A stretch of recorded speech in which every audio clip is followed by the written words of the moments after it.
कल बाजार में फल खरीदने गया तो देखा कि एक फल की रेहड़ी की छत से एक छोटा सा बोर्ड लटक रहा था। उस पर मोटे अक्षरों में लिखा हुआ था, घर पर कोई नहीं है, मेरी बूढ़ी माँ बीमार है, मुझे थोड़ी थोड़ी देर में उन्हें खाना, दवा और टॉयलेट कराने के लिए घर जाना पड़ता है। अगर आपको जल्दी है तो अपनी मर्जी से फल तोल ले, रेट साथ ही में लिखे हैं, पैसे कोने पर गत्ते के नीचे रख दे, धन्यवाद। अगर आपके पास पैसे नहीं हो तो आप मेरी तरफ से मुफ्त ले जाना, इजाजत है। मैंने इधर उधर देखा, पास पड़े तराजू में 2 किलो सेब तोले, दर्जन भर केले लिए, बैग में डाले, प्राइस लिस्ट से कीमत देखी, पैसे निकालकर गत्ते को उठाया। वहां 100, 50 और 10-10 के नोट पड़े थे। मैंने भी पैसे उसमें रखकर उसे ढक दिया, बैग उठाया और अपने फ्लैट पर लौट आया। रात को खाना खाने के बाद हर रोज की तरह मैं और मेरा भाई टहलने के लिए निकले। मेरी नजर उसी सुबह वाली रेहड़ी पर पड़ी। करीब से देखा तो एक कमजोर सा आदमी, दाढ़ी आधी काली आधी सफेद, मैले से कुर्ते पजामे में रेहड़ी को धक्का लगाकर बस जाने ही वाला था। वो हमें देखकर मुस्कुराया और बोला, साहब फल तो खत्म हो गए। उसका नाम पूछा तो उसने बताया कि मेरा नाम सीताराम है।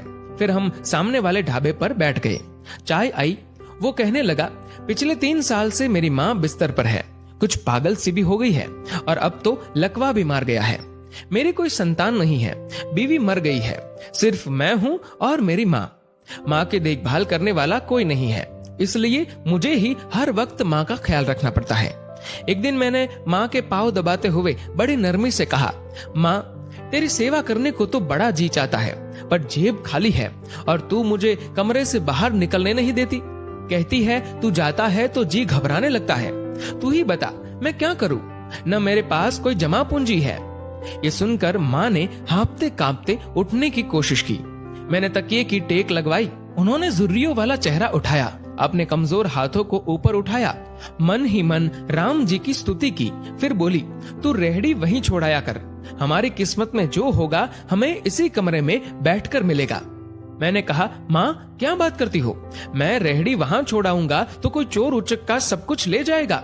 आजकल कौन किसका लिहाज करता है और बिना मालिक के कौन फल खरीदने आएगा। माँ कहने लगी, तू राम का नाम लेने के बाद रेहड़ी को फलों से भरकर छोड़कर आ जाया कर, ज्यादा बकबक मत कर, शाम को खाली रेहड़ी ले आया कर। अगर तेरा 1 भी रुपया गया तो मुझे बोलियो। 2.5 साल हो गए हैं भाई साहब, सुबह रेहड़ी लगा आता हूँ, शाम को ले जाता हूँ। लोग पैसे रख जाते हैं, फल ले जाते हैं, एक धेला भी ऊपर नीचे नहीं होता, बल्कि कुछ तो ज्यादा भी रख जाते हैं। कभी कोई माँ के लिए फूल रख जाता है, कभी कोई और चीज। परसों एक बच्ची पुलाव बनाकर रख गई, साथ में एक पर्ची भी थी जिसमें लिखा था अम्मा के लिए। बीते हफ्ते एक डॉक्टर अपना कार्ड छोड़ गए, पीछे लिखा था माँ की तबीयत नाजुक हो तो मुझे कॉल कर लेना, मैं आ जाऊंगा। कोई खजूर रख जाता है तो कोई कुछ और खाने की चीज। रोजाना कुछ न कुछ मेरे हक के साथ मौजूद होता है। न माँ हिलने देती है, न मेरे राम कुछ कमी रहने देते हैं। माँ कहती है, तेरे फल मेरा राम अपने फरिश्तों से बिकवा देता है। आखिर में इतना ही कहूंगा कि अपने माँ बाप की खिदमत करो और देखो दुनिया की कामयाबियां कैसे हमारे कदम चूमती है। दोस्तों, इस वीडियो को लेकर आपकी क्या राय है, नीचे कमेंट करके जरूर बताएगा। और अगर आपको ये वीडियो अच्छा लगा हो तो इस वीडियो को लाइक करेगा, शेयर करेगा ज्यादा से ज्यादा लोगों तक। और ऐसे ही और भी इंस्पिरेशनल वीडियोस के लिए सब्सक्राइब करें हमारे यूट्यूब चैनल को और फेसबुक पर फॉलो करें हमारे पेज को। धन्यवाद।